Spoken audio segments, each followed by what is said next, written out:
Well, here you are. You're getting into your submarine, feeling a bit anxious. You're going to descend hundreds of feet underwater to explore the ocean floor. So many things can go wrong. Technical issues, insane water pressure, dangerous marine monsters, mysterious eerie sounds. Wait, what? Eerie sounds so deep underwater? Yep, a strange humming noise is coming from the ocean depths. What makes it even creepier is that it only appears during dusk and dawn.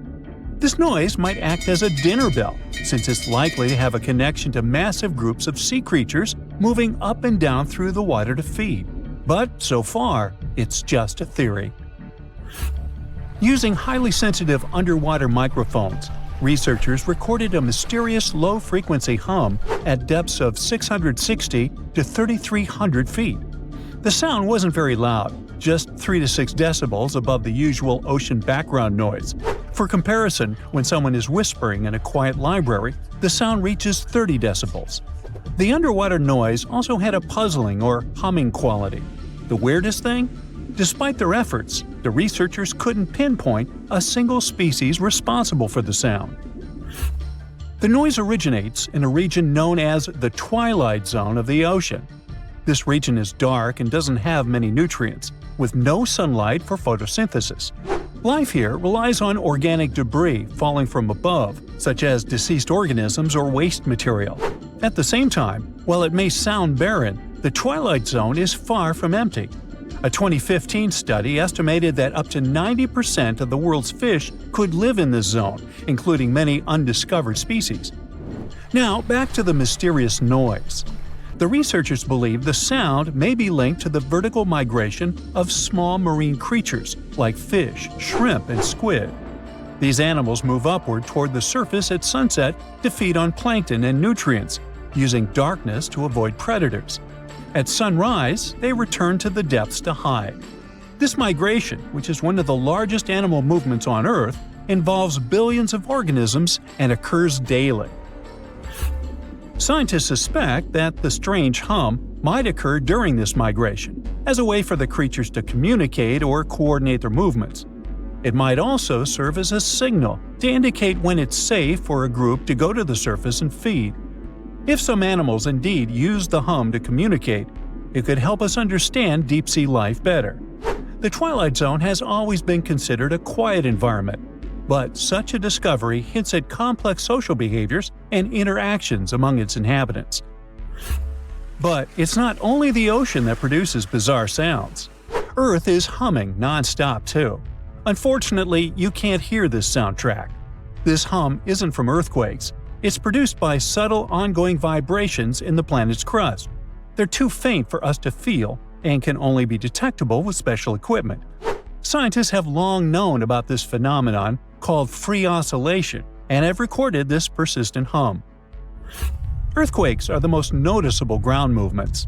According to the U.S. Geological Survey, Earth experiences about 500,000 earthquakes every year. Of those, only 100,000 are strong enough to be felt, and around 100 cause noticeable damage. But in the quieter moments between earthquakes, the planet is still constantly vibrating with smaller, unnoticeable movements. Unlike the sudden jolts of earthquakes, this hum is steady and uniform, and it's a byproduct of microseismic activity. Seismometers, tools used to record ground vibrations, can detect this sound anywhere on land. For years, researchers have been debating the origins of this hum. Some thought it came from ocean waves reaching deep into the seafloor. Others believed it was caused by colliding waves on the ocean's surface. By 2015, scientists had confirmed that both factors contributed to Earth's constant vibration. And although this hum has been recorded on land, now we also have much clearer, more detailed underwater recordings. To study the hum, researchers used spherical seismometers on the seafloor in the Indian Ocean near an island east of Madagascar. Between September 2012 and November 2013, they placed 57 freefall seismometers across a 772 square mile area. These devices are designed to sink into the ocean floor and record even the faintest vibrations. Over the course of the 11-month study, the team filtered out noise from ocean waves and seafloor currents. They got clear, consistent signals of Earth's hum, with peaks at frequencies between 2.9 and 4.5 MHz, far below the range of human hearing, which starts at 20 Hz. The discovery of Earth's hum from the ocean floor is more than just a scientific curiosity. It gives researchers a new way to study how energy moves through the planet's crust and mantle. In any case, the world around us is filled with weird sounds that sometimes remain unexplained. One of the most intriguing examples is the bloop, an incredibly loud underwater sound recorded in 1997 by the U.S. National Oceanic and Atmospheric Administration. The sound lasted about a minute and began as a low rumble, which then increased in frequency. It was so loud that underwater microphones detected it across an astonishing 3,000 miles. Initially, some experts thought it was the call of a massive unknown sea creature. However, NOAA later determined that the source likely had been the calving of icebergs, when giant pieces of Antarctic glaciers had been breaking off and crashing into the sea. The sound, known as Julia, a strange cooing noise, could have been produced by an iceberg scraping along the ocean floor. Another sound, dubbed train, due to its resemblance to the sound of train wheels on a track, likely originated in Antarctica's Ross Sea. Then there is upsweep, a recurring seasonal scratchy noise detected in the Pacific Ocean since 1991. Despite years of research, its exact cause remains unclear. The underwater world also has bizarre sounds that can be described as choirs of fish. Scientists studying marine life off the coast of Port Hedland in Western Australia discovered that many fish species sing in synchronized choruses at dawn and dusk, much like birds. Over 18 months, researchers recorded tons of sounds, including foghorn-like calls from black jewelfish and rhythmic ba-ba-ba sounds from batfish. These fish songs, which often involve repetitive calls that overlap in large groups, are especially important for breeding, feeding, and territorial behavior. Deeper in the ocean, NOAA researchers also explored the sounds of the Challenger Deep, the deepest part of the Mariana Trench. They used a titanium-encased microphone that managed to survive the crushing pressure, over 1,000 times the atmospheric pressure at sea level. Over 23 days, the recorder captured loads of noises, from the haunting songs of whales to the rumble of distant earthquakes. Now, we've already figured out that the ocean is filled with strange sounds, but you can also hear weird noises above ground. One of the most puzzling is the hum, a low-pitched noise reported by people in specific areas, such as Taos, New Mexico, or Bristol, England. The sound is often described as a faint engine-like drone, and its source remains a mystery. Some researchers think it might be a psychological phenomenon, where people focus on subtle background sounds they might otherwise ignore. In any case, no definitive answer has been found yet. Geological formations can sing too. Utah's Rainbow Bridge, a massive 300-foot-high sandstone arch, vibrates like a guitar string when exposed to sounds, distant earthquakes, or waves near Lake Powell. Scientists have studied its frequencies to understand how such vibrations could affect the bridge's stability over time. Interestingly, visitors to the Rainbow Bridge have reported hearing faint humming sounds too. The skies also have their own eerie noises. For centuries, people in polar regions have described faint sizzling, popping, and cracking sounds, accompanying auroras. A Finnish researcher made the first known recordings of these sounds and traced their origin to electrical discharges in the lower atmosphere, about 230 feet above the ground. These charges, caused by magnetic storms fueling auroras, produce faint sounds during calm and clear nights. Other natural phenomena, such as icebergs grinding against the seafloor or volcanic activity on the ocean floor, produce groans, rumbles, and crackling sounds that scientists study to learn about glacial movements and underwater geological activity. I myself produced many unusual sounds and rumbles, but, that's a subject for another video, or my next annual review. There's a lake in the heart of Asia that holds 1/5 of all the world's liquid freshwater. It's more than all the 5 Great Lakes have together. Even if all the rivers on our planet suddenly changed their direction and set on a mission to drain this lake, it would take them a whole year to finish the job. I'm talking about the deepest lake in the world, Lake Baikal. If you decide to go all the way down to its deepest point, prepare for a journey of almost 5,400 feet. The descent takes several hours, but the rift floor of the lake is way deeper, between 5 to 7 miles beneath the surface. It means it could be even further down than the Challenger Deep, which is the deepest known place on Earth. The amount of water it has would be enough for everyone on Earth to have something to drink for up to 50 years. This mighty giant of a lake replenishes its water completely every 383 years. Baikal has a great delivery crew of over 300 rivers and streams, bringing their waters right in. And only one river flows out of Baikal, the Angara, which is headed straight for the Arctic Ocean. Baikal isn't only the deepest, but also the oldest existing freshwater lake in the world. It formed at least 25 million years ago. It all began when the Earth's crust decided to play Tetris and created the lake and the surrounding mountains. At some point, Baikal must have been just a humble riverbed, but then tremors and fractures shook the Earth, and the distance between the shores got bigger. Water levels rose thanks to the melting glaciers. Then, several lakes formed and later merged into one. Baikal is one of around 20 lakes in the world that are older than 1 million years. And since it wasn't disturbed by glacial periods, it's a perfect research ground for scientists. Its deep-drilled core sediments can tell a lot about the climate of our planet in different periods. Since Baikal is in a rift basin with 2,000 seismic tremors per year, the lake is deepening and still growing in size. Its shores drift apart at around the same rate as South America and Africa are moving away from each other, so it has all the potential to become an ocean. Another thing Baikal has in common with the oceans is that it has water rich in oxygen, even at its lowest depths.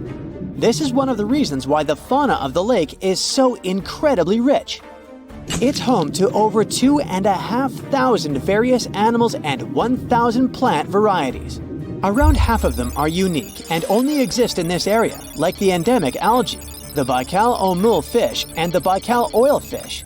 There are also some bears, elk, and lynx living on its shores. They must appreciate the fact that the temperatures around the lake are always higher than the rest of Siberia, thanks to its huge water mass. Most Baikal dwellers prefer to stick to the bottom of the lake, but there's one brave guy you'll meet if you decide to visit. Meet the Baikal seal, also known as Nerpa. It's the only true freshwater seal in the world. Nerpa's eyes are so cute it nearly landed the part of Puss in Boots in Shrek. Nerpa in Boots sounds good to me. These huge eyes are there to help them follow their favorite pelagic fish underwater. There are other seal kinds that can handle freshwater or use it to breathe, but these cuties spend their entire lives in it. But wait, how did seals, which are supposed to be oceanic creatures, end up in a lake miles and miles away from the sea? About 400,000 years ago, during the Pleistocene era, these adventurous creatures traveled up the river and drainage systems that connected Lake Baikal to the Arctic Ocean. The ringed seal that still lives in the Arctic is believed to be the Baikal seal's closest ancestor.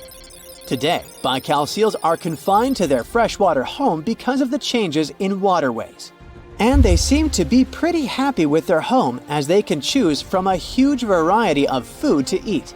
The seals mostly hang out in the north and central areas of the lake, but move south in the winter. The lake gets covered with ice, which they use as a chill-out zone, just like their oceanic cousins use rocks or the beach. Since at least 1969, Lake Baikal has had some mysterious ice rings pop up randomly here and there. At some point, they got so big that the astronauts even spotted them from space. The rings usually appear in late April, but can be there in January or May. Scientists couldn't crack the code on how these rings form for a while. They had all sorts of theories, and the most popular involved methane gas bubbles from the lake's depths. But then, scientists noticed that some of the rings were in shallower waters, where gas emissions don't happen. So, an international team of scientists decided to solve the mystery.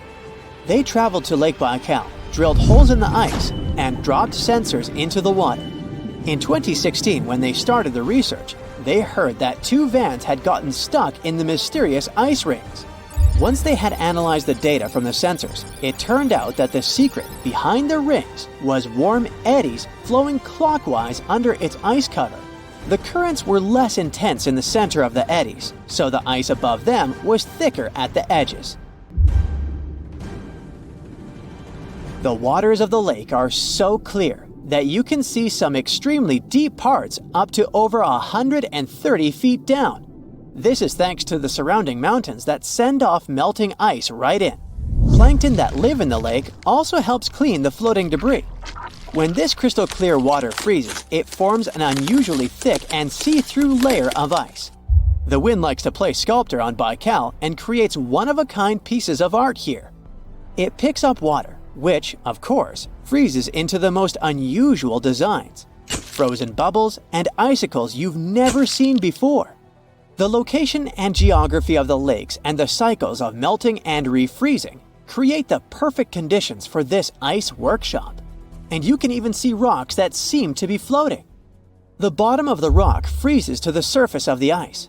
Then, the strong winds wear away the surroundings, leaving a perfect pedestal for the rock. If you think the floating rocks look eerie, how about Baikal's version of the Loch Ness Monster?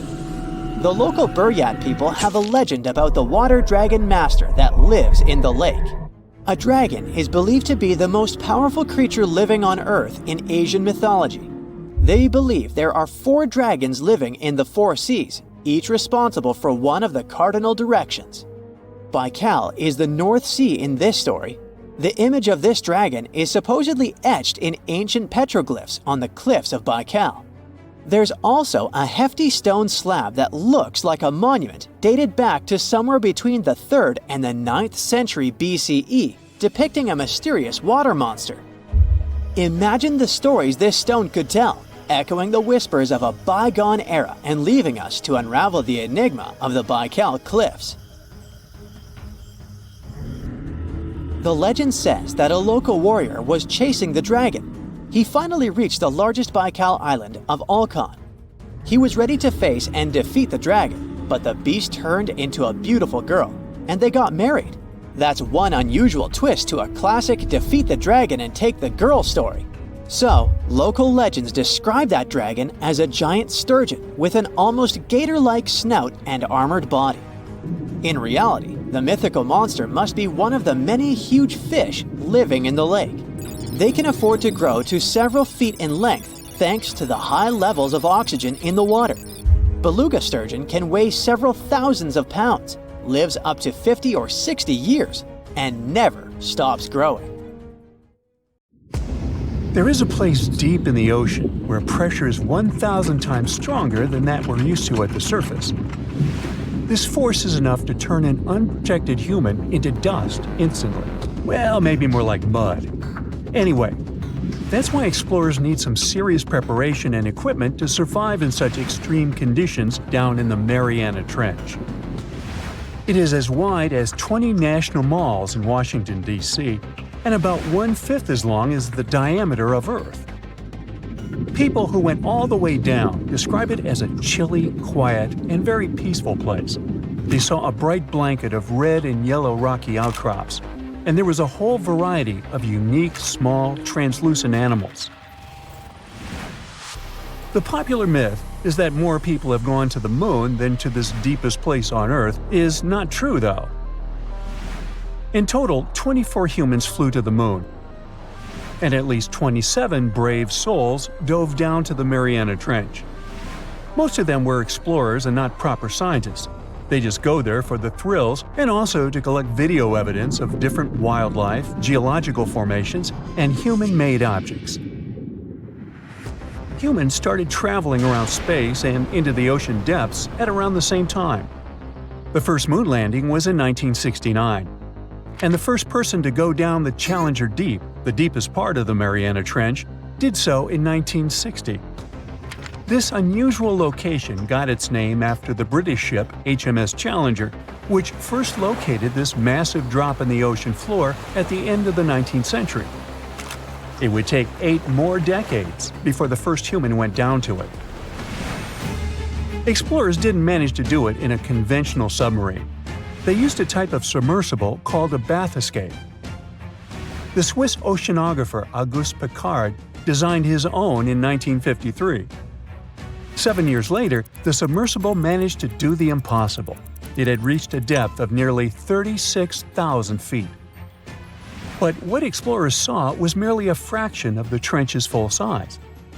The fact that it is so huge of the Mariana Trench is just one of the reasons why it's mostly unexplored today.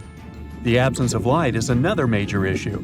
Sunlight is incapable of reaching such profound depths, so the entire trench, from top to bottom, lies in absolute darkness.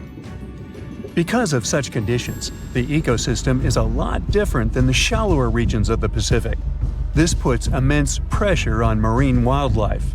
Yeah, the pun is intended. Another reason why it's so challenging to survive there is the temperature. Water freezes at 32 degrees Fahrenheit. At the bottom of the Mariana Trench, the ocean is just a couple of degrees above freezing. One of the factors that hasn't let this area turn into a giant icicle is the fact that salt water has a slightly lower freezing point. The other reason is geothermal energy that warms the ground at the bottom of these just enough for it not to freeze. That's why submersibles need to have proper insulation to navigate these icy conditions. When they reach the bottom, researchers find out that this desolate and harsh climate is home to several animal species. They encountered arrow-toothed eels, snailfish, and spoonworms at various depths. There were even strange-looking translucent sea cucumbers and shrimp-like amphipods.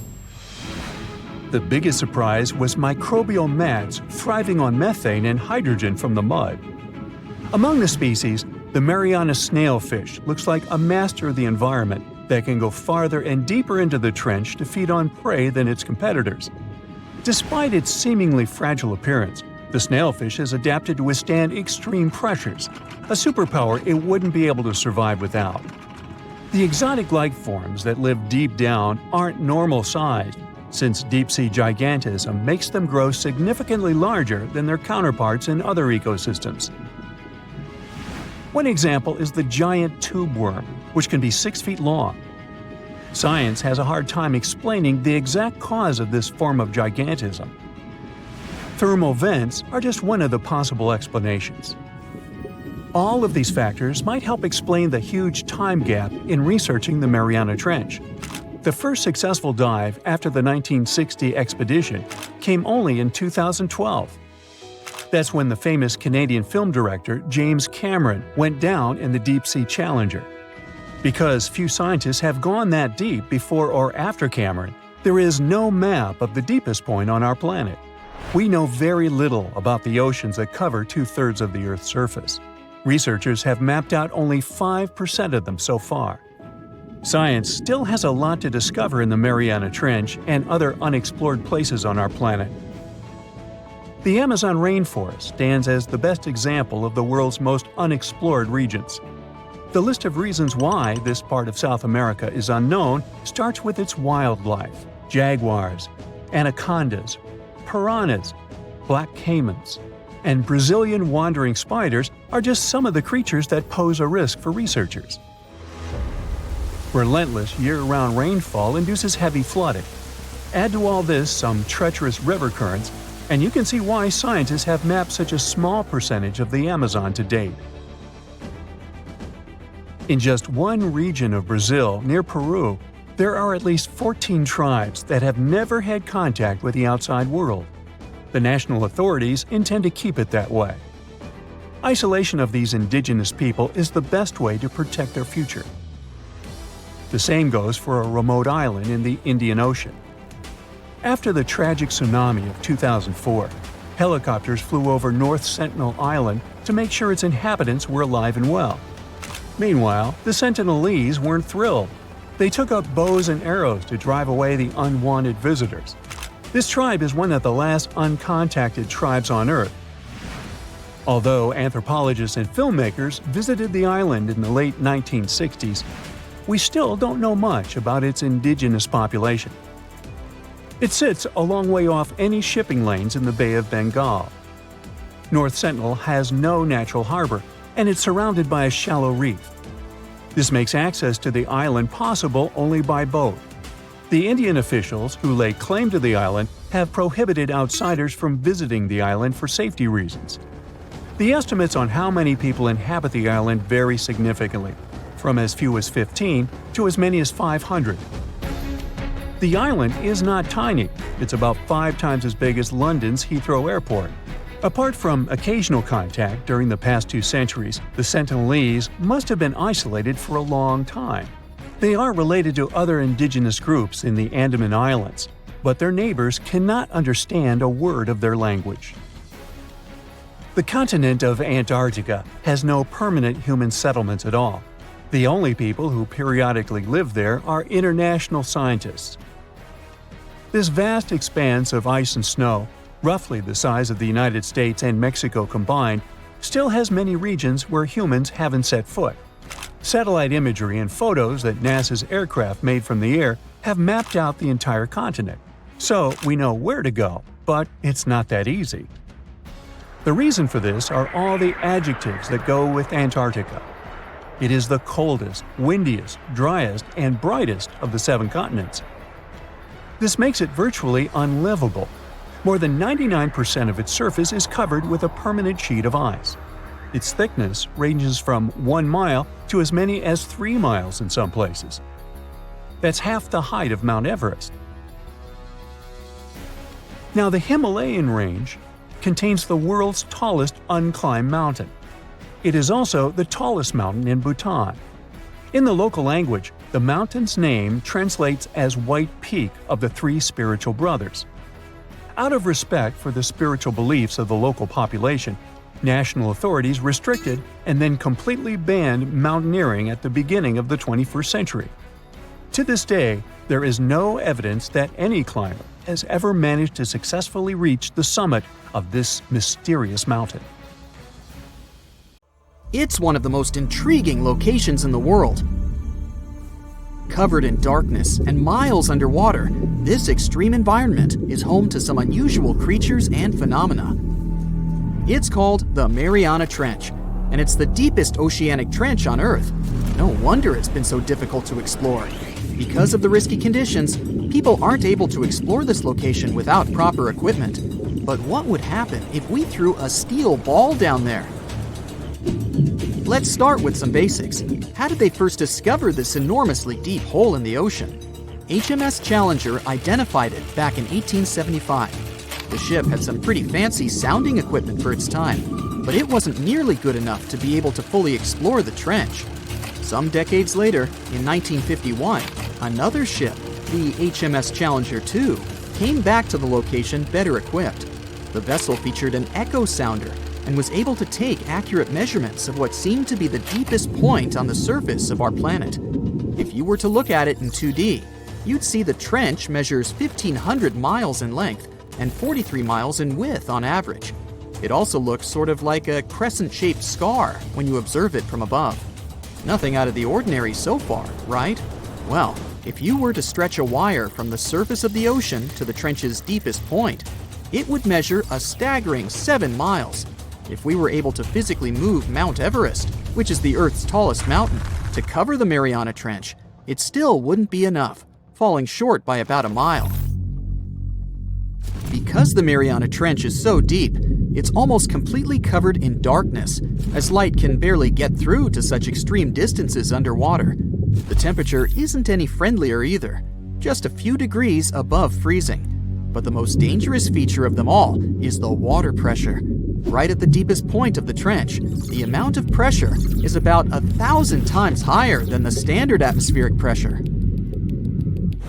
Not a lot of people ever attempted to descend into the Mariana Trench. In fact, the first organized attempt took place more than 60 years ago. It was done by Jacques Piccard and Don Walsh in a submersible. They only spent about 5 hours on their descent and a mere 20 minutes at the bottom. Alas, they weren't able to take any pictures. Until these two scientists were able to descend, specialists believed there was little to no chance that life could exist down there, given the conditions, most notably the extreme pressure. But while at the bottom, the submersible's floodlight caught sight of a creature. It was a very flat one indeed. As you can imagine, resources here are very scarce. What kind of creatures live down here? And how do they survive, given the harsh environment? Surprisingly, there is quite an abundance of wildlife living in the Mariana Trench.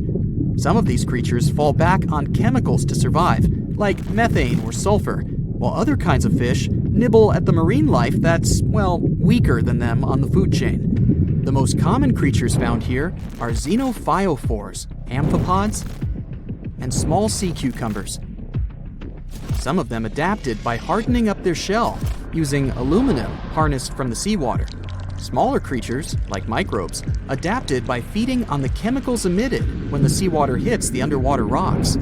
They consider the Mariana snailfish the rock star of the area in terms of wildlife. They're small, ranging from 3 to 9 inches, translucent, and lacking any scales. But they're the top beast of prey in the area. It's no wonder some people started to believe that the ancient megalodon might still be living here. What was a megalodon, you might be wondering? It was the largest predator ever known in our planet's history. Basically, the biggest and nastiest shark ever to have lived. Scientists believe it's been extinct for quite some time, and the idea that it might still be hiding in the Mariana Trench doesn't have a lot of supporting information. The megalodon would have needed to learn to navigate in complete darkness. It would either have to be bioluminescent or evolve to have massive eyes. More so, because of its school bus-like size, the megalodon would have needed a lot to eat. Microbes and small snailfish just wouldn't have done the trick. If a steel ball were to be dropped in the trench, what would be its effect on it? Would the ball be strong enough to sustain such pressure? Let's look at the science here. If we assume it's a solid steel ball, the pressure found at the bottom of the trench wouldn't be enough to really affect it and cause permanent damage. It would take it a solid 12 minutes to reach the bottom of the ocean, though. What about the temperature? Well, it turns out that the difference in temperature on the surface and at the bottom of the trench is quite impressive, a difference of about 86 degrees Fahrenheit. So, it would cause the ball to shrink a bit, but yet again, once the ball returns to the surface, it would simply come back to normal. Should the ball get stuck there, there's another interesting question to answer. Would corrosion affect it? Corrosion of steel is highly dependent on the amount of oxygen in the water. The amount of oxygen dissolved in water remains constant at depths greater than 3 miles. I'll spare you the math, but it would take more than 10,000 years for the steel ball to completely rust under the sea. I can't help but wonder, though, what would it take us humans to be able to survive at such extreme depths? Let's look at what was used in the past to explore this mysterious location. A little thing called syntactic foam. Why? Because it's the only material that can both float and resist the amount of pressure found here. Without this sort of protection, our lungs would rapidly collapse here. More so, the pressure from the water would push liquid into our mouths, replacing the much-needed oxygen with water. Then, there would be the much-needed ability to be able to come back to the surface, should anything not go as planned. One of the vessels that went for a deep dive here had 1,000-pound steel weights attached to it, so it would ensure its sinkage. These weights were connected to the ship by a special type of wire that had an increased corroding time of 11 to 13 hours in seawater, just in case something went wrong down there, and they'd have to bounce back faster. Given the harsh conditions here, the problem of oxygen supply is really important too. Any vessel looking to descend into the Mariana Trench again would need to consider some sort of device that can recycle the air in order to reduce the amount of oxygen that needs to be transported down there. And the last, but definitely not the least of all problems, would be electricity. There surely isn't a power socket down there for you to charge your phone. So, there needs to be enough battery life to support all the necessary equipment, communication, oxygen supply, lighting devices, and so on. None of these problems seem to be quite the challenge anymore, since, as of recently, you can buy a tour of the Mariana Trench. 3 lucky individuals were part of such a project back in 2020. They were submerged in a 3.5-inch thick titanium sphere. This ensured that they didn't feel any pressure changes and physiological stresses whatsoever. Each of the guests took part in an individual trip that had an estimated length of about 14 hours. The descent itself took over 4 hours. Once they reached the bottom, they got the chance to witness some of the most extraordinary creatures on the planet. Then it was time to start the 4-hour ascent back to the surface. Now, the Mariana Trench is the deepest and probably the most enigmatic place on Earth, whatever that means. Bizarre creatures, such as deep-sea anglerfish, frilled and goblin sharks, barrel-eyed fish, hatchet fish, live in a crescent-shaped trench in the Western Pacific. Just 3 people have ever descended down the Challenger Deep in the southern end of the Mariana Trench. There, at a depth of almost 11,000 feet, vents are bubbling up carbon dioxide and liquid sulfur. Mud volcanoes erupt under the pressure 1,000 times greater than at the surface. And so, it's no place I want to go. So bye! Get back in there. Alright, since you clicked, yeah, you're about to visit places no less mysterious and creepy than the Mariana Trench. Your first stop is Mexico, the Yucatan Peninsula to be precise. See those bottomless sinkholes filled with crystal clear water? It's fresh water that overlies salt water seeping from the sea. The sinkholes are called cenotes. The Mayans believe these natural wells were the gateways to the underworld. Thousands of cenotes, created by collapsed limestone bedrock, form one of the world's longest underwater cave systems. You can easily get lost in this tangled, mysterious network. Now it's time to visit the Caribbean. There, you'll get to a depth of almost 8,000 feet to see the Van Dam vent field. The hydrothermal vents fire out streams of muddy, scalding water with a temperature reaching 400 degrees Fahrenheit. That's almost enough to bake a pizza. These mounds are made of talc, a substance you can find in baby powder. The Van Dam vent field is an oasis for odd species. One of those is kind of a creepy shrimp without eyes. Instead, they're equipped with patches of light-sensitive cells on their backs. Now, you don't have to travel far away. The next enigma on your list is also in the Caribbean. Just off the coast of Belize, there is a giant sinkhole. It's also blue. Yep, that's the Great Blue Hole. The thing is about 1,000 feet across and more than 400 feet deep. Once, a long time ago, this hole was a cave until rising waters filled it, making it collapse in on itself. The deeper you descend into the Great Hole's crystalline waters, the darker it becomes. You see tons of stalactite-filled caves, but don't even try to enter them unless you want to get hopelessly lost. Once you reach a depth of 50 feet, you notice the water shimmer. That's the invisible line dividing the sinkhole's salty top from the freshwater abyss. Time to get out of there. Who knows what you might come across in the murky depths? Your next destination is off the Pacific Northwest coast. Almost 500 streams of methane bubbles were discovered there several years ago. Because of the bubbles, the vents got the name champagne seeps, which sounds better than the fart spas. Scientists are still puzzling over this phenomenon. Where does the methane come from? Underwater cows? Why is its temperature warmer than that of the surrounding ocean? And most importantly, what would happen if you managed to light a match somewhere near a large bubble?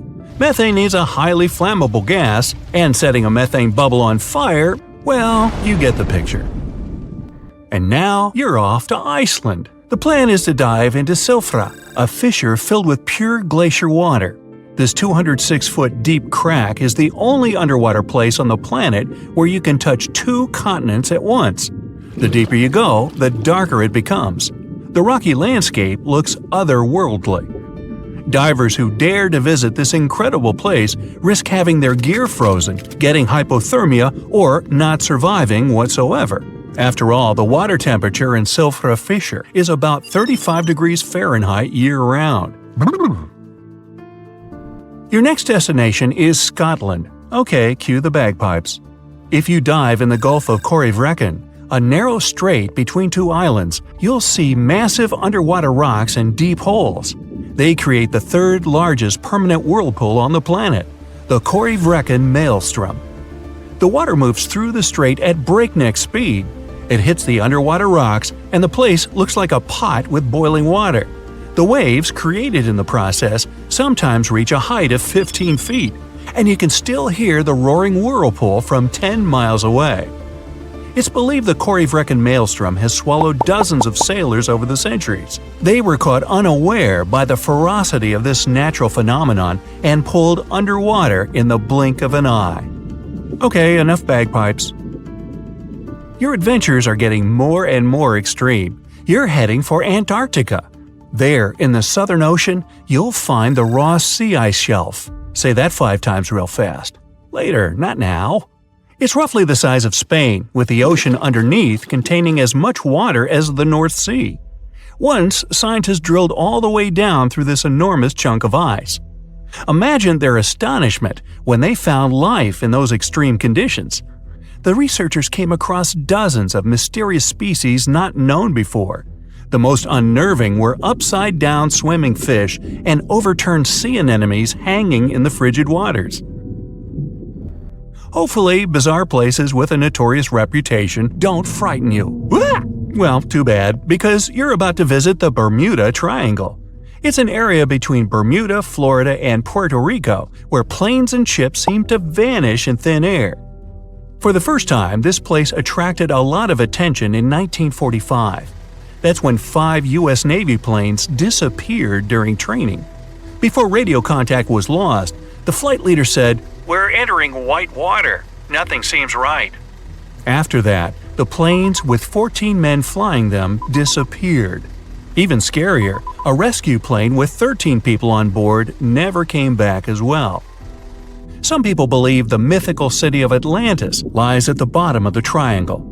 They claim its inhabitants use extraterrestrial technologies to sink ships and crash airplanes. Others blame rare and unexplored natural phenomenon, for example, magnetic anomalies, or massive pockets of flammable methane gas. There we go again. Then, if a bolt of lightning ignited a giant methane bubble near a ship or a plane, this could probably make it sink without a trace, except the smell. But methane is found everywhere all over the world, and it never behaves this way. Some experts aren't sure there's a mystery to explain whatsoever. Lots of busy routes pass through this area. No wonder more ships and planes sink there than anywhere else. Now, prepare some warm clothes. You're heading for the north again. Your destination is Cape Desolation in Greenland. Nice place. In 2012, Canadian researchers were sampling the water in that area, and their equipment came back to the surface with pieces of coral attached to it. That's how a cold water coral reef was stumbled across.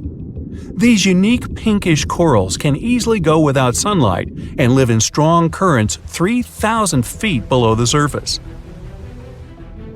Another unique spot you can't miss lies between Greenland and Siberia.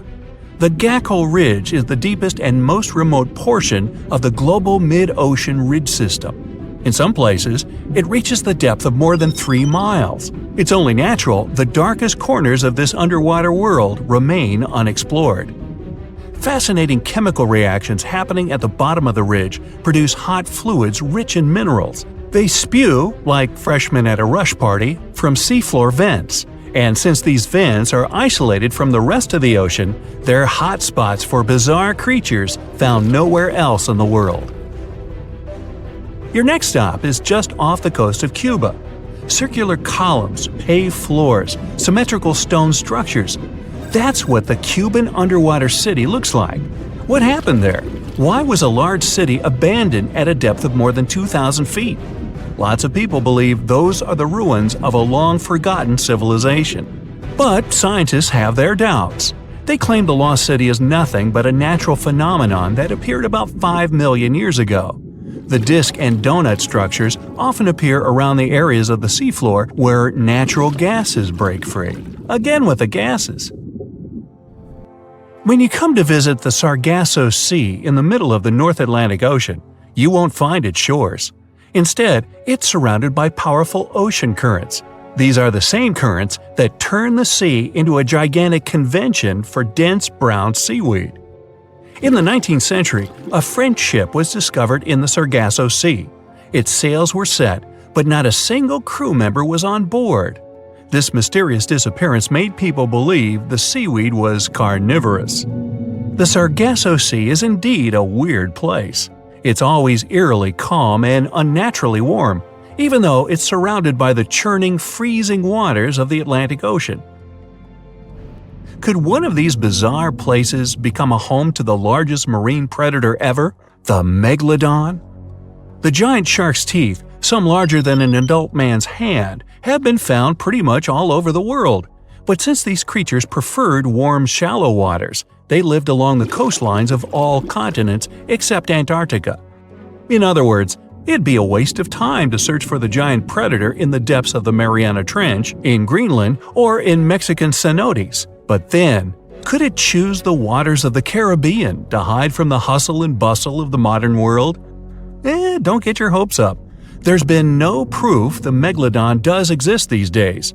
It wasn't a shy, elusive animal, and still, no one has seen this shark lurking around recently. Not even near the fart spas. You know how they say it's better to just hand over your wallet if you run into a mugger? Instead of surrendering their wallets, sea cucumbers choose to spit out some of their insides to fend off predators like crabs and fish. It's a natural defense mechanism for them, and they quickly grow those organs back in just a few days, thanks to special cells inside their bodies. It's not the only weird thing sea cucumbers do. They can actually breathe through their rear end. They have this thing called a respiratory tree that connects to their backside and sits right next to their intestines. So when they suck in water from their behind, it goes into that respiratory tree, letting them absorb oxygen directly into their fluids. Plus, sea cucumbers are the janitors of the ocean. They munch on whatever gets stuck in the sand on the ocean floor. Once they've eaten, they manage to clean out the sand, leaving it nice and tidy after they do their business. As for the clean sand, the stunning white sand beaches in Hawaii are actually a product of parrotfish number 2. These fish munch on algae from rocks and dead corals, and while they're chomping away, they also grind up the leftover bits of coral in their bellies. When they're done, they move their bowels, and voila! It all comes out as beautiful sand. Not only do they play a vital role in keeping the coral reef ecosystem healthy, but they can churn out hundreds of pounds of this white sand every year. Marine animals are seriously impressive when it comes to holding their breath. Just look at sperm whales and elephant seals. They can stay underwater for a mind-blowing 2 hours. Then there's the Cuvier's beaked whale, which holds the crazy record at almost 4 hours underwater. When you compare that to the human record of 24 minutes and 37 seconds held by pro diver Budimir Shobat, it seems pretty insignificant. But what's the marine animal's secret that helps them excel humans this much? Unlike us, these sea creatures have a ton of hemoglobin and myoglobin in their blood and muscles, allowing them to store way more oxygen. When their oxygen runs low, myoglobin steps up and releases even more. Plus, they can tolerate higher levels of CO2, so they don't feel the need to breathe as quickly. There's even a study that found their myoglobin molecules have a unique charge that keeps them from sticking together, which boosts oxygen storage. And on top of all that, they can slow down their heart rate and restrict blood flow to hang out underwater even longer.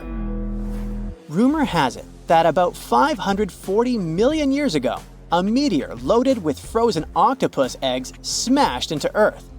Sounds like a delirium, but some scientists are entertaining a very questionable idea that octopuses and their cephalopod buddies, like squids and cuttlefish, might actually have some extraterrestrial origins.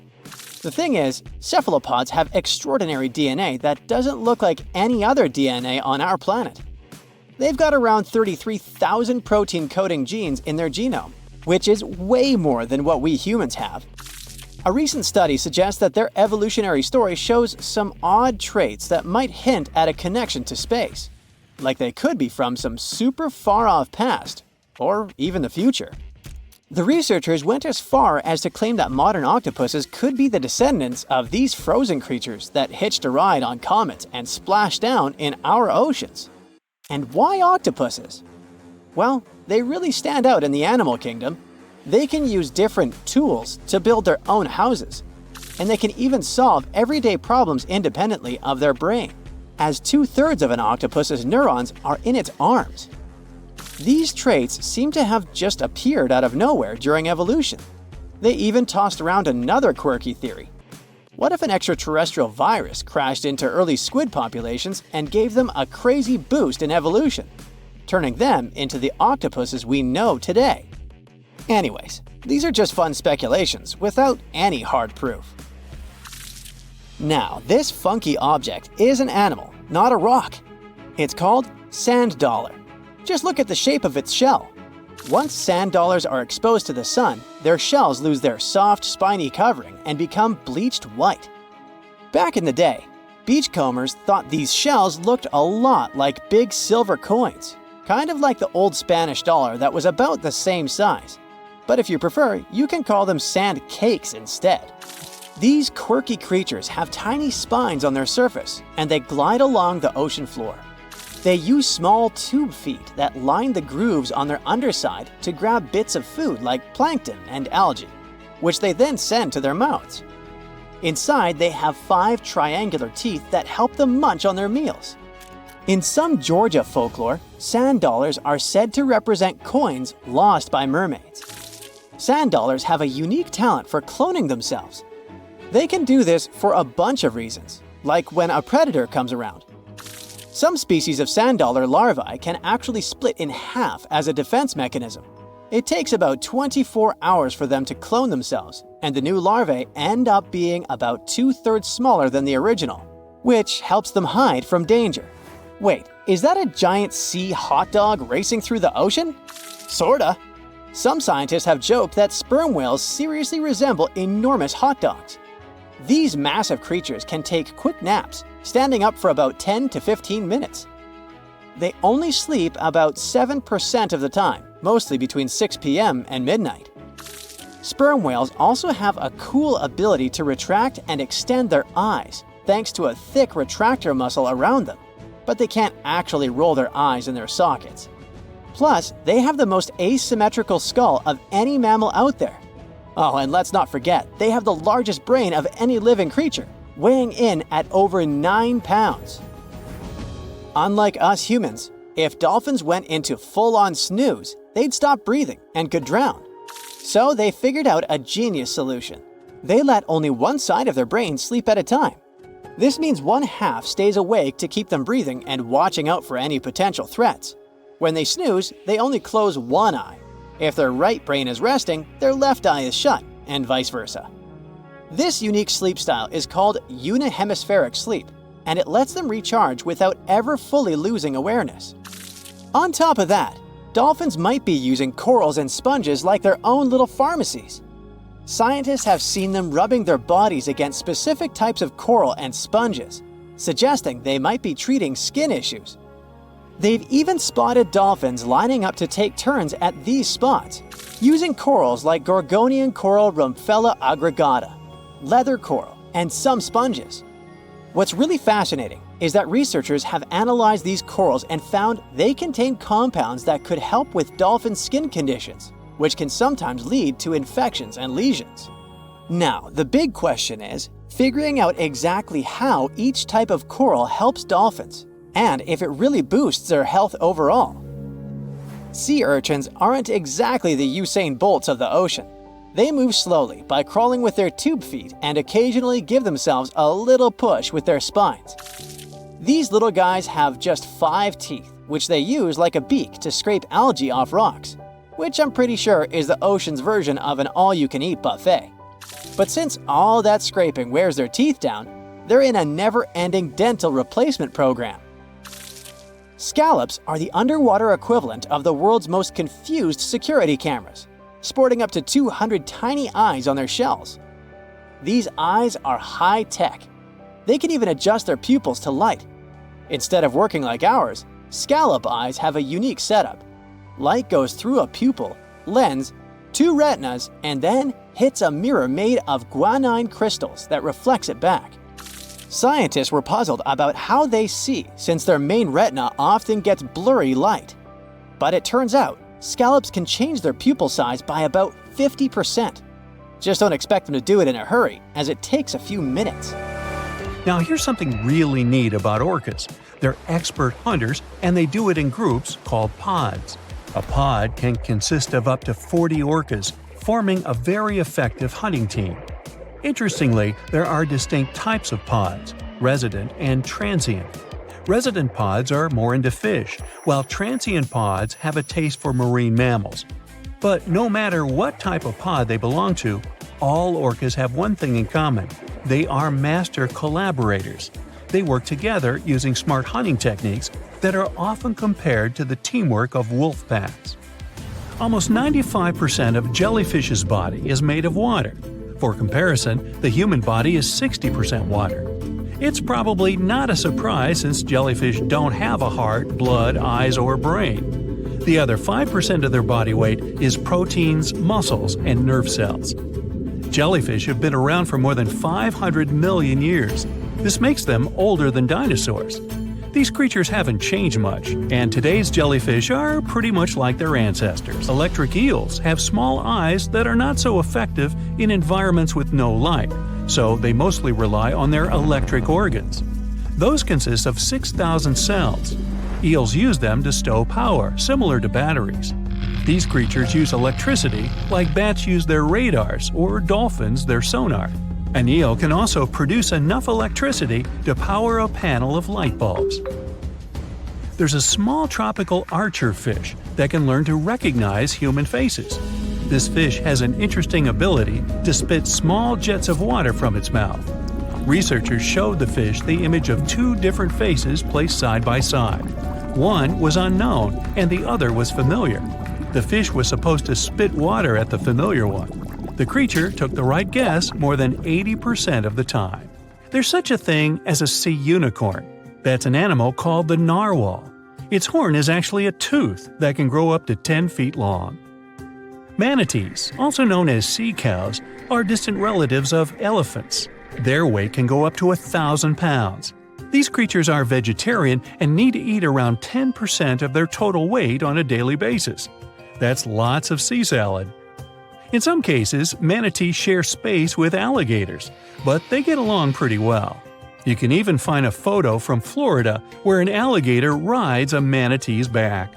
Frogfish have special fins that help these creatures walk along the sand. They're very useful in shallow waters. A ghost pipefish is hard to see, but once you spot it, you're bound to get really surprised. Its head makes up over 40% of its body. Crabs don't feel like wasting time on such formalities as putting foods in their mouth. That's why they taste it with their feet, which is where their taste buds are. Marine iguanas are the only lizards on our planet that like spending time in the ocean, even though they mainly live on land. They're herbivores that feed in shallow waters and swim like snakes. Iguanas use their long claws to hold onto the bottom when they need to graze. Green turtles can cross over 1,400 miles when migrating. They try to find the perfect spot to lay their eggs. Penguins sort of fly when they're underwater, reaching a speed of 25 miles per hour. More than 5 million years ago, I've heard, I wasn't around then, deep sea worms and humans had a common ancestor. So we still share 70% of our genes with these creatures, and with sea stars, squid, and octopuses. Now, octopuses are in fact incredibly old. The oldest known fossil belongs to an animal that lived almost 300 million years ago. FYI, this is before our dinosaur buddies roamed the Earth. Wait, there's more! Octopus arms have a mind of their own. That's because 2/3 of their neurons lie in their arms, not in their heads. This means that their arms can problem solve how to open a shellfish, while their owner is worried about other stuff entirely. Talk about ninja-level multitasking. Oh, and like other animals, such as chimpanzees and dolphins, octopuses have proven to be good at maneuvering tools, like picking up old shells and using them as a temporary home. Now, of course, the most intelligent animals on our planet are humans, according to humans. But we don't seem to give pigs enough credit. Pigs are so smart they can play video games. No, not Minecraft. But in a recent academic study, scientists had 4 pigs play a joystick game. They had to manipulate the stick so that the moving ball would hit the wall and then they would get a treat. All 4 pigs did great in the test, which was surprising even to the scientists. Now, pigeons also aced an impressive test. They were trained to differentiate a Picasso painting from a Monet one, which they had no trouble learning. Then they were able to apply this knowledge, identifying works of art they had not previously seen, meaning they really understood the difference between each painter. Poor things are always seen as a nuisance. Now, if we placed kangaroos in an Animal's Most Amazing Ability contest, they'd win. It's mainly because they break the 4-legged rule. A special species of kangaroo, the red kangaroo, uses its tail to help propel it forward. Now, visually, it has 4 limbs, but in practice, it uses 5. They're biologically built to use their tail as a 5th limb, since it's packed with articulated vertebrae and thick muscles. Of course, it had to be an Australian animal. Deep within the Sahara Desert, you'll find a little creature known as the fennec fox. This huge-eared animal adapted perfectly to survive in its hostile environment. The huge ears help them to dissipate the unbearable heat of the desert, as well as help them to hunt for underground prey. Now meet this guy. Unlike what its name might suggest, the red panda is closer to a raccoon than it is to a giant panda. You'll find a lot of these cat-sized creatures in the Himalayan region, hopping from tree to tree and bundled together trying to keep warm in the harsh weather. They're gentle and friendly like their big panda cousins, and occasionally enjoy eating some bamboo sticks. And then there are bees. Compared to humans, bees' brains are the size of pinheads, yet they are capable of astounding things. Let's say a bee is running low on energy after a long search flight. This bee desperately needs a drop of honey in order to continue flying, but smartly enough, she doesn't need to go back to the hive to recharge. She can ask a fellow beehive mate for a drop of honey directly from this other bee's stomach and continue flying. This type of decentralized system allows them to build highly effective societies, one that bees don't need to push through the queues in front of the honey cells, for example. Every year in the winter, great white sharks that live along the California coastline disappear. It feels as if they take a vacation for 30 to 40 days. The animals go to a point halfway between Hawaii and Mexico. They might do it to get some food, relax, or hang out with their buddies from other areas. The spot is now called the Whale Shark Cafe. Some types of sharks, like makos, whale sharks, or white sharks, breathe in a very specific way. It requires them to swim all the time. They also need to move quickly and with their mouth open. This way, the oxygen can enter and reach their gills. Sea sponges are some of the most primitive animals. They're immobile, don't have a mouth, eyes, bones, brain, heart, lungs, or any other organ whatsoever. And still, they're alive. There's such a thing as a sea unicorn. That's an animal called the narwhal. Its horn is actually a tooth that can grow up to 10 feet long. Manatees, also known as sea cows, are distant relatives of elephants. Their weight can go up to 1,000 pounds. These creatures are vegetarian and need to eat around 10% of their total weight on a daily basis. That's lots of sea salad. In some cases, manatees share space with alligators, but they get along pretty well.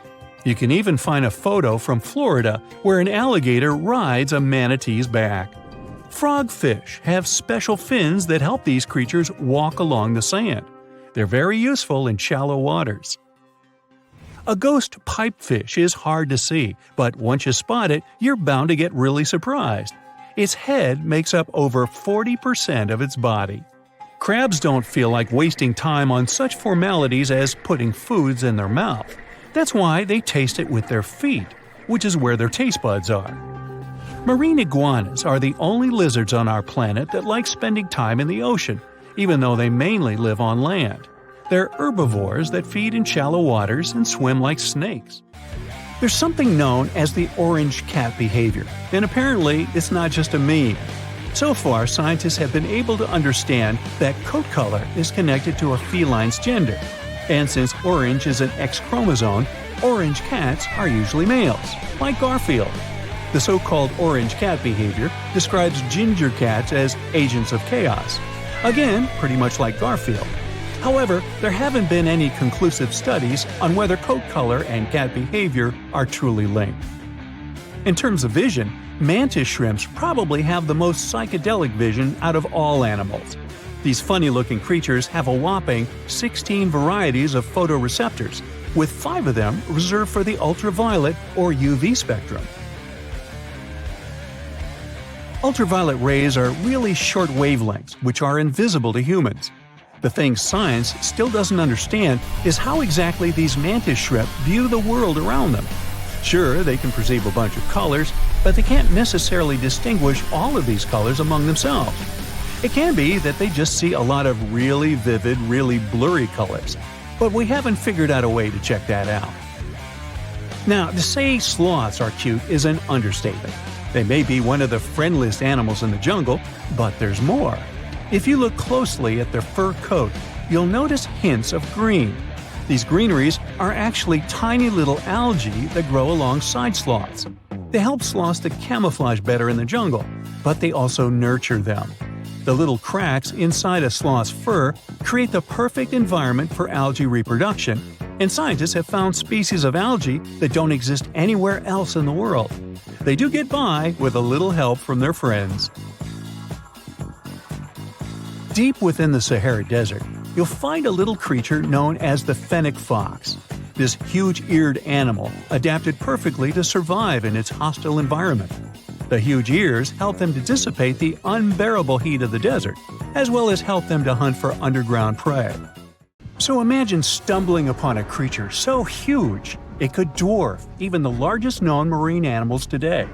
Scientists discovered the fossils of this beast on England's coast and believe it once ruled the waves. The new species was named Ichthyotitan severnensis, but thankfully for me, scientists nicknamed it the Little Stock Monster. Its estimated lengths range from 72 to 85 feet long, almost as big as a blue whale. Megalodon can't even compare to this. It was only about 60 feet long. And what's crazy is that this fossil we found wasn't even an adult, so who knows what their actual size was. The first piece of the Little Stock Monster was discovered in 2016 in the Westbury Formation. Researchers found a 3-foot-long jaw part that belonged to an unknown species.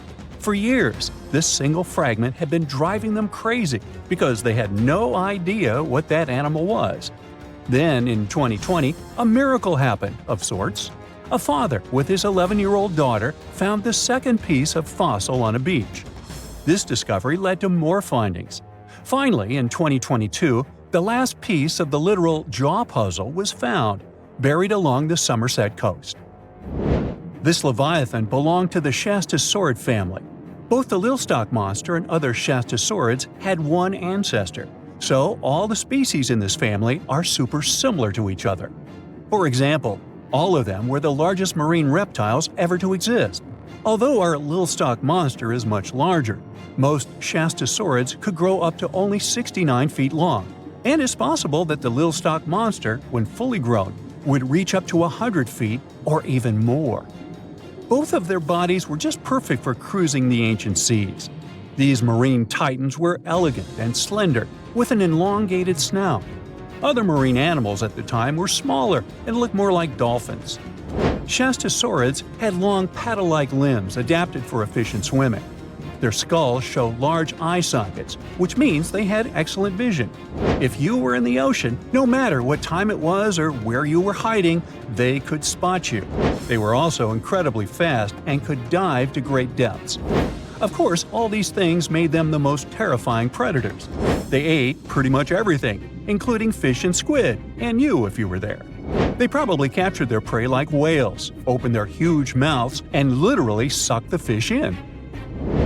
What made the Little Stock Monster especially scary is that it wins in the jaw competition. For other Shastasaurids, their jaws were a bit weaker, so they hunted smaller fish, kind of like today's orcas. They required vast amounts of food. This shows us that the Earth's Triassic oceans had rich, productive food webs. But the Lilstock monster has this unique feature. It could open its jaw almost 90 degrees upwards. It also had tons of powerful muscles around. Its jaws were horrifyingly strong. So while others were hunting some squids, the Lilstock monster probably hunted large fish and even other marine reptiles. Fossils of Shastosaurids have been found everywhere in the world, from North America to Asia.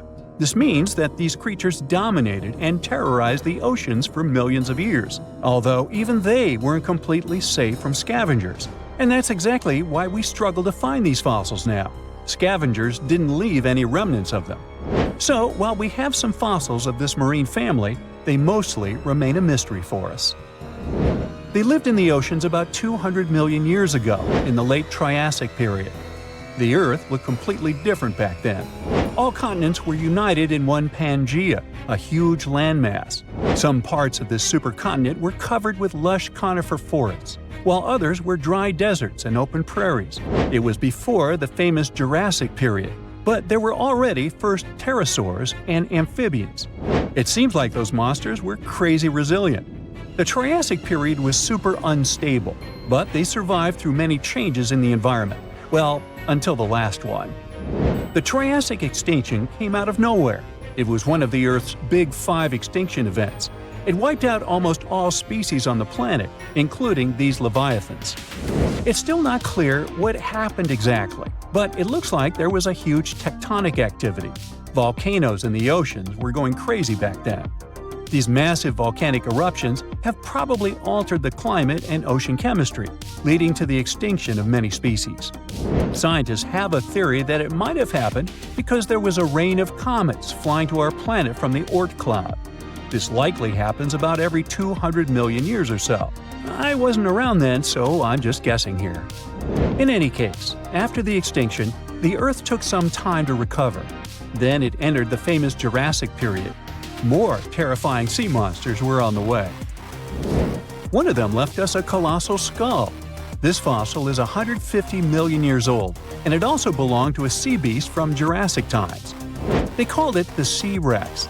The name is very fitting. This monster could have broken a car in half with one bite. It was also discovered accidentally.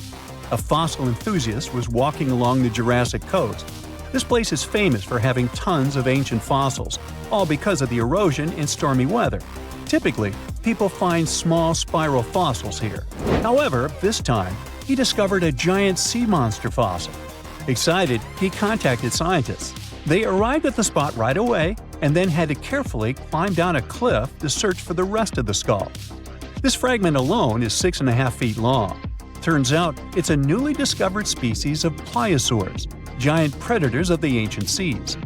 Pliosaurs were among the largest marine predators ever. Some of them grew up to 40 feet long. They used their huge teeth to snatch and devour prey, including other reptiles. Well, at least those creatures are far gone. But what about the horrors that still live in our oceans? Recently, biologists discovered the world's longest animal, the one that's still alive to this day. They found it off Australia's coast, on the Gascoyne coast, a very mysterious and unexplored place. There, underwater vehicles stumbled upon a frightening 150-foot-long siphonophore.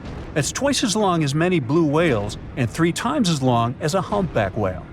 Doesn't it kind of look like one of those toy string worms? But this creature isn't friendly at all. It's a string-like deep-sea predator. What's even more scary is that this isn't actually one creature. It's a colony of small clones working together as one.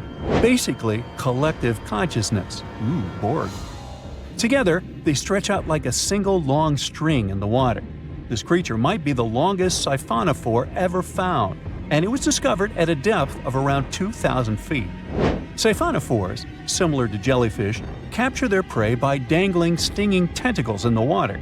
When their tentacles touch small crustaceans and fish, they get paralyzed, and then they're reeled up to the colony's body. Expeditions to Western Australia's underwater canyons were definitely worth it. Together with that siphonophore, scientists have discovered up to 30 potential new marine species. Among them were a new octopus or squid, a long-tailed sea cucumber, glass sponges, and giant hyroids, colonies of animals resembling upside-down jellyfish. None of them have been seen before in Australia. But most of them weren't as scary as the one that was recently discovered in the Gulf of Mexico. This creature is straight out of a sci-fi thriller, a 26-foot-long mangapinna squid, or bigfin squid. It was discovered near an offshore oil rig at a depth of more than 7,800 feet. It has incredibly long elastic tentacles, which can be 15 to 20 times longer than its body. It holds them at right angles to its body, making it look even creepier, almost as if it has elbows. And yes, it's another deep-sea predator.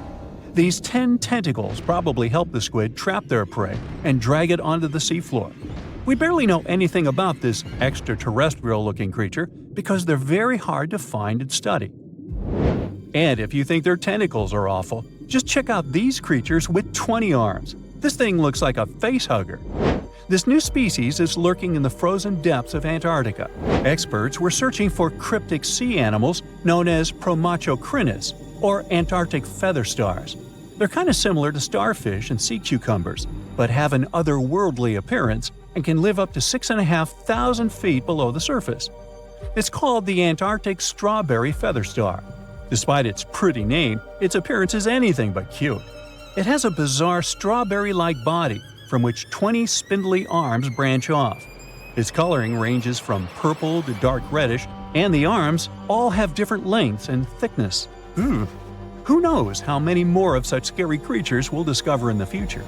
Scientists and geologists are out there in the vast ocean, towing these trusty devices, also known as streamer cables. They drop these cables about 16 to 65 feet deep, with each stretching over 20,000 feet long. Now you can imagine that this whole setup creates quite a commotion underwater, attracting all sorts of curious creatures. And guess who shows up for the party? Sharks. Yep, these toothy pals are drawn to the magnetic fields of the streamer cables and sometimes mistake them for a chewy snack. Now, before you start thinking that sharks have a personal vendetta against these cables, let me tell you something. This is not a new problem. It's been going on since the 1980s. Even big players like Google have faced these underwater cable conundrums. They had to surround these internet cables with a fancy material to protect them from shark teeth. I mean, can you imagine a shark causing a delay in your internet browsing? That's one hungry predator with a serious grudge against technology. So, why exactly are sharks so keen on these cables? Well, no one knows for sure.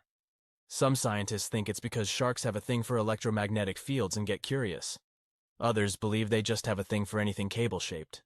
It's not all sharks that cause such problems, but which of them are the troublemakers in this aquatic tale? Well, it depends on the depth of the cables. For example, when it comes to a particular depth, the bull sharks seem to be the mischief makers. These bad boys have solid gray physiques and short snouts. They're like the bullies of the underwater neighborhood, causing trouble wherever they go. Bull sharks are widely found in tropical and warm waters around the world, and they seem to have a knack for seeking out these streamer cables. Now I know what you're thinking. Did these scientists really catch a group of bull sharks and make them bite cables just for science? Nope. They're way too clever for that. Instead, they used a 3D scan of an authentic bull shark jaw to create a computer model. Talk about high tech. They simulated shark attacks on the cables, measuring the impact and compression forces. It turns out that a shark can really do a number on those cables. But here's the kicker. The strength of the cables depends on how fast the shark is swimming when it decides to take a chomp. So if you see a shark cruising by at top speed, you better watch out for those cables. But wait. We can't blame the poor sharks entirely for the fate of these underwater cables. A 2009 report points out that a lot of fish have a considerable history of nibbling on cables. It's like a buffet for these underwater creatures. Barracudas, sharks from shallow and deep waters, and even some other sneaky culprits have been identified as cable biters.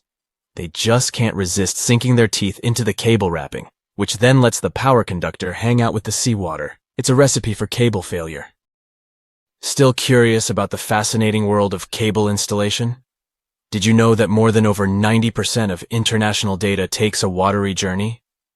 These cables, which are like underwater highways, stretch for hundreds of thousands of miles beneath the ocean's surface, reaching depths as deep as the size of Mount Everest. Now, you might be wondering how these cables are placed. Well, it's not as simple as dropping wires in the water like in the cartoons. In fact, it requires some careful planning and specialized boats called cable layers. These brave boats meticulously run the cables across the flat surfaces of the ocean floor, making sure to steer clear of all obstacles that Mother Nature throws their way.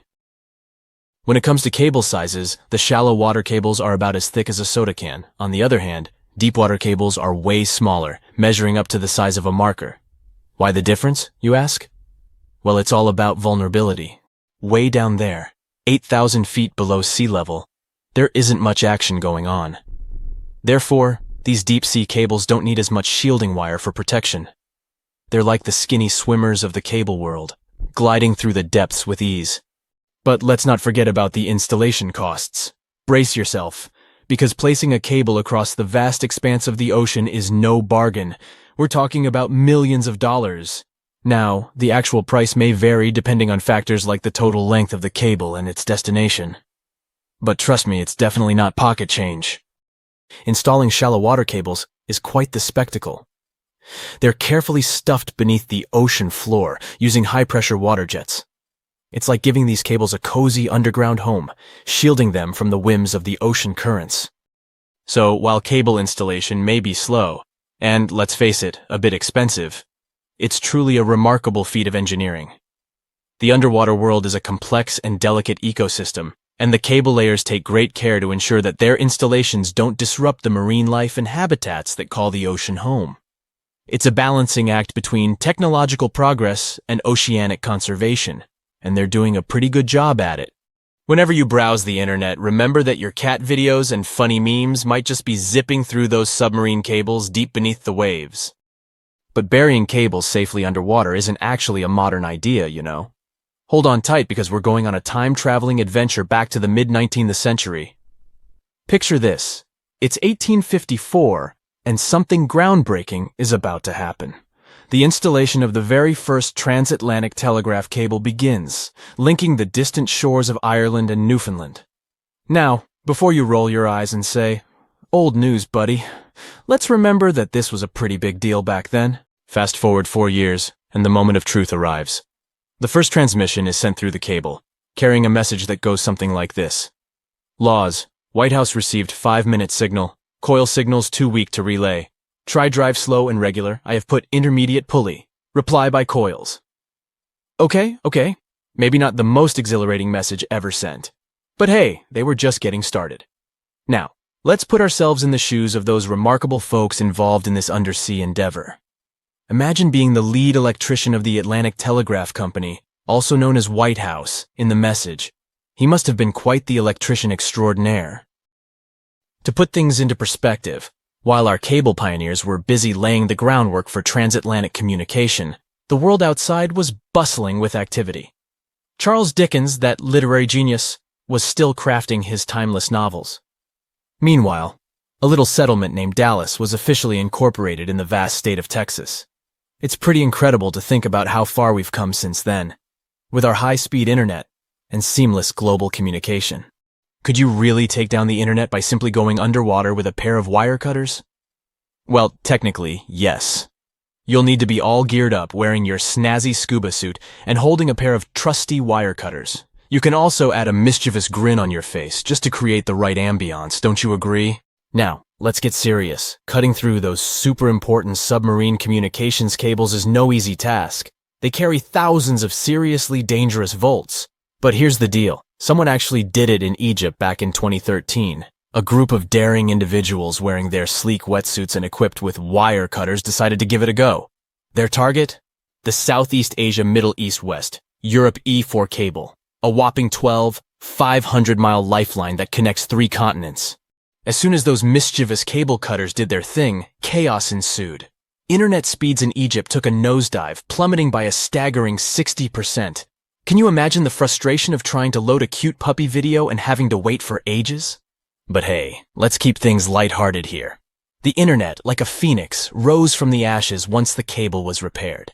Speeds were restored, and everyone could once again binge-watch their favorite shows and indulge in endless rounds of online gaming.